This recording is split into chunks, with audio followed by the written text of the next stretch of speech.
Y muy agradecido también por la posibilidad de iniciar estas palabras puntualizando que muchos de ustedes me conocen y muchos de ustedes saben exactamente por qué estoy acá. Muchos de ustedes saben que yo estoy aquí precisamente no porque sea, como dicen algunos, con una ligereza propia de un país presidencialista, con la ligereza propia de un país donde se suele ubicar las esperanzas, las ambiciones también, el liderazgo único, mesiánicos. Entonces dicen, permito por esa ligereza, el coordinador de la mesa, o el líder de la mesa, o el secretario general de la mesa. Ustedes saben que yo no soy ninguna de esas cosas. Yo soy Pablo Real, el hijo de la señora María, una persona que ustedes conocieron porque en su municipio yo estuve una y otra vez trabajando con la base social de la cual hoy ustedes son líderes, de la cual hoy ustedes son gerentes municipales. ¿Ustedes me conocen? Bueno, yo estoy haciendo exactamente eso en este momento. Ha cambiado la circunstancia, ha cambiado el rol, ha cambiado la naturaleza de mi accionar, pero su esencia es exactamente la misma. Yo estoy hoy aquí haciendo lo que hice hace meses, hace años, en esos municipios donde ustedes hoy son alcaldes. Yo estoy aquí para servirles. Yo soy un servidor de la unidad, yo soy un servidor de ustedes. De otra manera, no tendría sentido esta posición, no tendría sentido esta figura. Precisión me interesa también ubicar exactamente el momento en que nos encontramos en relación a la relación entre el país y los alcaldes. Bueno, yo creo que basta una palabra para caracterizar cuál es esa naturaleza de la relación entre el poder nacional y ese nivel del poder público más cercano a la ciudadanía, más cercano a la llaga del pueblo, al dolor del pueblo, a la esperanza del pueblo. La palabra es agresión. Hay una sistemática agresión del poder nacional contra los alcaldes. Pero ojo, no es contra los alcaldes únicamente como funcionarios, como líderes o como integrantes de una colectividad partidista. Se trata de una agresión contra los ciudadanos. Porque ¿qué ocurre, por ejemplo? Y no voy a hablar de lo que ya ha sido aquí suficientemente explicado. Por ejemplo, ese aumento pírrico, ese aumento inocuo del 15% del salario mínimo, que no le sirve de nada al ciudadano, porque con ese aumento de 21 bolívares al día no te puedes comprar un refresco en lata. Con ese aumento de 165 bolívares al mes no te puedes comprar un cartón de huevo. No puedes hacerlo. Pero ese aumento sí serviría para quebrar las alcaldías. Para eso sí sirve ese aumento. Ya aquí ha sido suficientemente explicado. Pero hay otras dimensiones de esa agresión que ustedes la conocen. Chicos, a mí me daría risa si no fuera tan trágico el cuento este de Niñera Gay, el cuento de la piedra de Howard. Resulta que el Señor lo descubre, así como fue por error que se descubrió que había un malandro despachando desde Miraflores, el gordo Bayón. No, me refiero al otro malandro, al gordo Bayón. Bueno, se supo por pura casualidad. Estaba un sujeto con amplio prontuario policial, supuestamente despachando la sede del poder como facilitador, entre comillas, de la interacción entre el Estado y un sindicato. Bueno, se supo por una casualidad, porque una banda rival al parecer asesinó a este malandro cuando se dirigía desde la sede del poder hasta el Hotel 5 Estrellas, donde estaba siendo alojado. Bueno, algo así le pasó al señor Howard. Una casualidad, ¿no? Una pistola mal dejada en una maleta revela que el sujeto estaba en Brasil y que estaba en Brasil con la esposa, con la suegra, con la niñera, con la maleta y con la pistola. Fue esa casualidad la que revela el asunto. Entonces él emite días después, una semana después, una supuesta aclaratoria del pueblo venezolano que dice: yo estaba en una misión de Estado, estaba allá, entre otras cosas, allá en Curitiba, explorando enseñanzas, experiencias para nuestros gobiernos municipales, entre otras cosas. Porque también dijo que iba a firmar unos contratos sobre remedios, que no conocía esa facultad de Howard, no sé, que sea ministro de salud también. ni nada por el estilo. Pero en todo caso, él dijo que iba a pasar por Curitiba. Bueno, el colmo de los colmos es después que él dice que está una misión de Estado, viene el gobierno de Brasil y dice: no, chicos, eso es mentira. Nosotros no sabíamos que ese señor está aquí, esa es una visita de consulta. Bueno, lo importante es que, repito, él dijo que iba a ir a Curitiba para conocer experiencia. Pero, ¿qué experiencia más relevante de la experiencia de Curitiba, del legado de Curitiba, el tema del presupuesto participativo?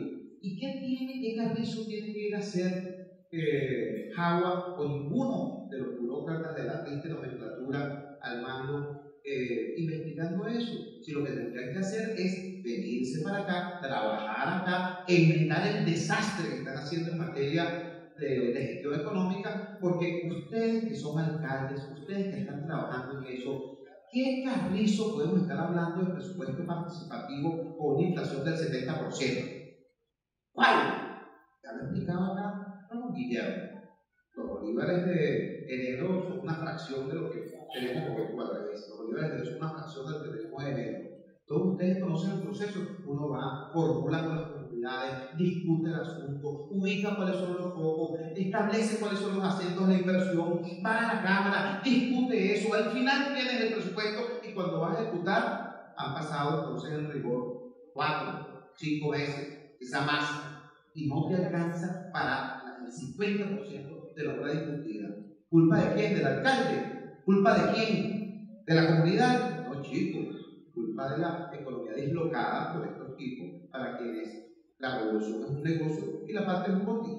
Entonces, eso tiene que quedar muy claro. Eso forma parte de este conjunto de agresiones contra el alcalde, contra el municipio, que son agresiones contra la ciudadanía. Ahora, son al detalle estas agresiones. Se trata de la agresión contra Delson, allá en María José de Pegorri, o contra Evelyn en Maracaibo, o contra Ocalí en Sucre, para solamente nombrar 3 de los que están atacando con el tema de los desechos sólidos. Por cierto, solamente un gobierno nauseabundo utiliza la basura como instrumento para atacar alcaldes. No, digo porque en el caso concreto de Evelyn, ella denunció que hay 30 unidades compactadoras desaparecidas y que debieran estar entregadas. En el caso de Delson, que tienen secuestradas 6 unidades, no Delson, 6 unidades estacionadas en un cuartel, en una institución militar, para no permitir que Delson cumpla con los vecinos del municipio. Y en el caso de Cali, todo el mundo sabe que al no permitirle a sus camiones utilizar la estación de transferencia, condena a cada unidad del servicio a un trayecto de 7 horas diarias, con lo cual restan la posibilidad, o anulan la posibilidad de prestar un servicio eficiente al municipio. Pero ellos que impiden la efectiva prestación de ese servicio lo utilizan como pretexto para agredir a estos alcaldes. Eso es como que si tú desnudaras a alguien y después lo pongas preso por andar desnudo. Tal cual. Entonces, repito, esto no son agresiones puntuales contra esos 3 alcaldes ni contra otros más, ni contra los alcaldes de la Unidad Democrática. No, vale, esto forma parte de un diseño que busca sustituir el Estado democrático y social de derecho y de justicia establecido en la Constitución por una cosa que ellos llaman Estado comunal. Y ojo con eso, ojo a la trampa. El Estado comunal no es ni una amenaza para asustar al elector opositor, ni un halago para halagar al radical oficialista. El Estado comunal es una realidad en progreso. Tiene institucionalidad montada, tiene leyes aprobadas, tiene recursos ya aprobados, y lo van a hacer emerger justamente en el momento en que ellos vean que la institucionalidad democrática definida en la Constitución de 1999 ya no les permita seguir ejerciendo una hegemonía. Ojo con eso, porque estamos hablando de algo extremadamente grave. ¿Cómo se enfrenta a esto? Nos dice Ramón Guillermo, comunidad. Y mira, yo les pido un nuevo aplauso para Guillermo Avelero, un gran venezolano, una persona que ha prestado un gran servicio, no solamente a la oposición, no solamente al país.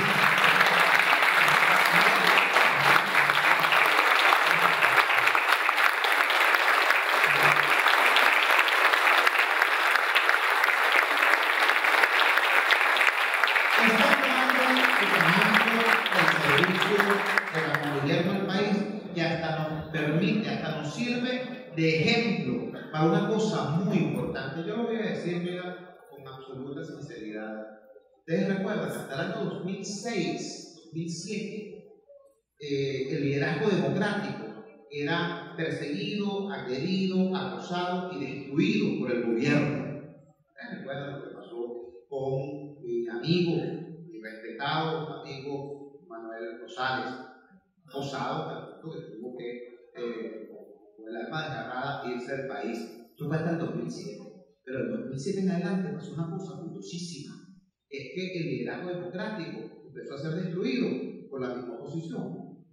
Por la misma oposición, por los insultos, por la confrontación irracional, por la descalificación mutua. Bueno, vale, estamos en un nuevo momento, no de la unidad, en un nuevo momento de la crisis, que nos exige a todos muchísima más altura, muchísima más seriedad, muchísimo más compromiso. Por eso, hoy, don Guillermo Averedo, con su presencia acá, y con su presencia en todo lo que es la lucha democrática y el activismo dentro de la mesa de la unidad democrática, nos permite mostrarlo como ejemplo de este nuevo momento. Se acabó el tiempo en el que el liderazgo político era una especie de molienda, ¿no? de máquina que convertía a los líderes en bagazo y quedaban por allí después de prestar un servicio en el hombrillo de la historia o el hombrillo de la política. No. Este es el tiempo de crecer en equipo, este es el tiempo de trabajar en equipo, este es el hermoso tiempo de construir la alternativa de poder. Por eso, clase buena la palabra de Guillermo Averedo cuando se separó de la Secretaría Ejecutiva, dijo, ya yo no estoy en la Secretaría Ejecutiva, pero estoy en la unidad, en el puesto que me asignen, en el puesto que me coloquen. Y aquí está Guillermo Averedo, con un pie en el mundo y otro pie en el último municipio del Estado, trabajando con los municipios y atento a la dinámica internacional, porque allí nos está dando un aporte invalorable, ciertamente. Entonces, es así, es comunidad como vamos a trabajar, es unidad, es comunidad como vamos a vencer. Y en el caso que nos ocupa en este nivel de trabajo en el que hemos estado siempre, ustedes de una perspectiva, yo desde otra, bueno, comunidad, y recordando siempre que cuando nuestros ciudadanos votaron por ustedes, votaron no solamente por un gerente municipal, no solamente por un gerente de un aparato administrativo, votaron por ustedes como gerentes, pero también como líderes de esa comunidad. Por eso, en aquel momento donde una necesidad puntual de la ciudadanía tenga que ser respondido con las siguientes expresiones: caramba, eso no es mi competencia, o caramba, no tengo recursos para eso, caramba, me quitaron los recursos, caramba, eso depende de tal organismo del poder regional o del poder central. En cada momento en que ocurra eso, levantemos nuevamente esta bandera, la bandera de la unidad, la bandera de la unidad de los alcaldes, de los dirigentes con el pueblo, porque es también responsabilidad nuestra, no solamente como gerentes municipales, sino como líderes de esas comunidades, encabezar, organizar, dirigir esa lucha de esa comunidad por la resolución de ese problema, independientemente de que tengamos o no competencias o recursos para atenderla. Esa es parte también de la tarea unitaria. Termino con la siguiente reflexión. Seguramente ya algunos de ustedes, y si fuera así los felicito, se habrá olvidado de un sujeto llamado Norberto Ceresole. Norberto Ceresole era un triste filósofo neofascista, argentino de nacimiento, latino de profesión, que, bueno, cuando surge acá el proceso autoritario, se viene a Venezuela, porque él decía que Hugo Chávez era un personaje que él había inventado y que luego se lo encontró en la vida. Y bueno, vino a este país a decir cosas, tal y cual, y a escribir cosas, y escribió un librito que durante mucho tiempo fue algo así como una Biblia para el oficialismo. Se llamaba Caudillo, Ejército y Pueblo. Hay que recordarlo, ¿no? Aunque no sea exactamente agradable ni su discurso ni su figura, porque muchas de las cosas dichas por Ceresole han sido seguidas al pie de la letra por quienes votaron a Ceresole, porque en aquel momento había una especie de disputa entre los amanuenses del poder para ver quién estaba más cerca del caudillo. Entonces algunos se pusieron de acuerdo y empujaron, votaron, sacaron del país a Ceresole. pero siguieron trabajando al pie de la letra lo que eran sus planteamientos. Cerezo le decía que cuando el poder se concentra, se fortalece, y que cuando se desagrega, se licúa. Por eso, él recomendaba, y en efecto, eso es lo que han hecho estos vándalos durante 15 años, concentrar el poder en el vértice, en la cúpula, y el poder de la gente, el poder del ciudadano, ese del cual ellos tanto hablaban, lo han desagregado en millones y millones y millones de pedacitos, precisamente para licuarlo, precisamente para que desaparezca. Eso es lo que han querido hacer con los consejos comunales, al esterilizarlos con instancias de participación ciudadana. Eso es lo que quieren hacer con las alcaldías, eso es lo que quieren hacer con tantos otros escenarios y dimensiones de la participación ciudadana y del verdadero poder popular, mientras que concentran la mayor cantidad de recursos en la cúpula. Recuerdo entonces esto que nos decía, o esto que escribió Norberto Ceresole como columna vertebral del proyecto autoritario: caudillo, ejército, pueblo. Bueno, señores, revisen esa ecuación y se van a dar cuenta que el caudillo ya no lo tiene y el pueblo se les está yendo. Lo único que les queda es la versión militarista, porque no es lo militar. Ojo, profundo respeto para con la familia militar venezolana, que como el resto de los venezolanos está avergonzada por un gobierno que no nos representa, por un gobierno que ha despilfarrado la más importante oportunidad que hemos tenido para convertirnos en una nación del primer mundo. La familia militar, como el resto del país, bueno, también presenta múltiples opiniones en su interior y, repito, merece nuestro respeto. Una cosa es lo militar como profesión y otra cosa es el militarismo como esencia. Bueno, estos señores en esa ecuación, caudillo, ejército, pueblo, se quedaron sin el caudillo, se quedaron sin el pueblo y se quedaron solo con el militarismo. ¿De qué manera entonces enfrentar eso? Pero enfrentarlo construyendo con amor, construyendo con tesón, construyendo con decisión, desde la base de la pirámide, desde allí donde ustedes saben, caramba, yo tengo un gran respeto por la figura del político. Yo no soy militante, pero respeto profundamente tanto a los partidos como institución, porque sin partidos no hay democracia, como a la figura del político como servidor público. Caramba, pero hay políticos de políticos. Y ustedes que tienen responsabilidad de pagar una nómina, de garantizar una gestión, de prestar servicio, de darle la cara cotidianamente a la demanda social, ustedes son el tipo de político que se merece, en primer lugar, todo mi respeto, toda mi admiración. Dos anuncios finales. En primer lugar, vamos a proponer el próximo miércoles en la mesa de la Unidad Democrática que se habilite una suerte de instructivo para que todas las regionales y municipales haya una presencia constante de los alcaldes.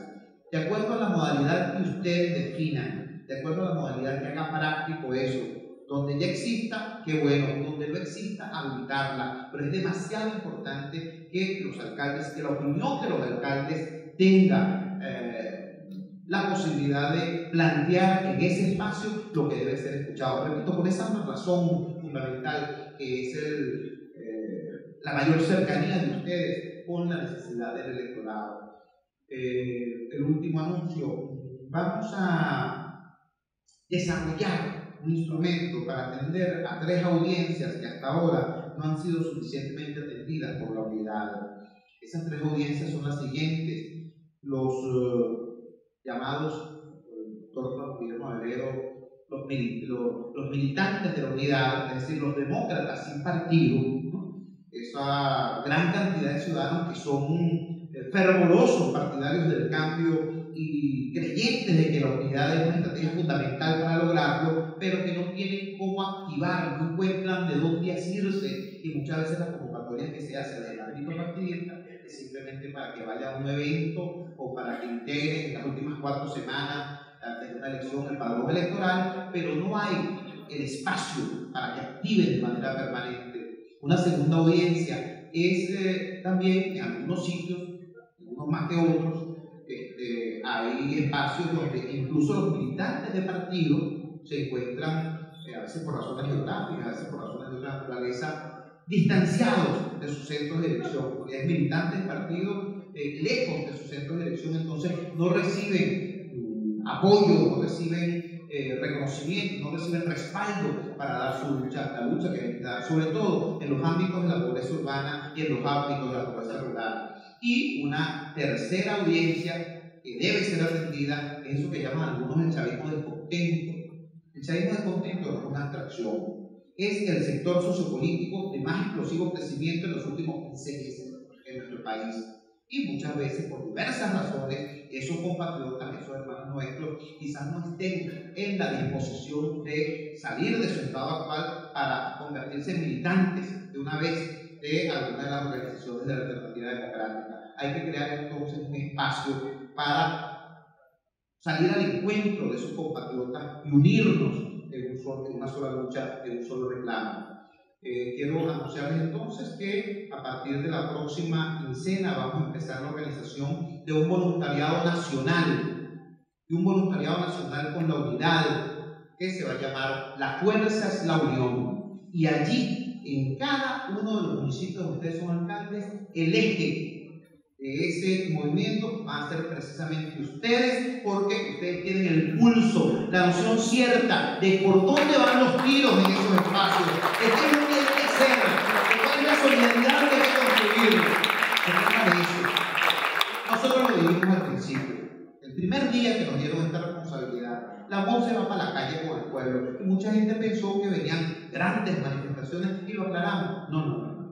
La calle que nos interesa es la calle con pueblo y sobre todo con pueblo por convencer. No la de las grandes movilizaciones, porque ahí estamos los ya convencidos. Tampoco es la calle violenta, la que está llena de gas lacrimógeno, de infiltrados, de paramilitares mal llamados colectivos. Esa tampoco nos interesa, porque donde hay violencia no hay pueblo. Nos interesa la calle por convencer. Ese instrumento que estamos construyendo es precisamente para apoyar a los partidos políticos en la conquista de esa calle. La calle con pueblo por convencer. Muchísimas gracias, no solamente por su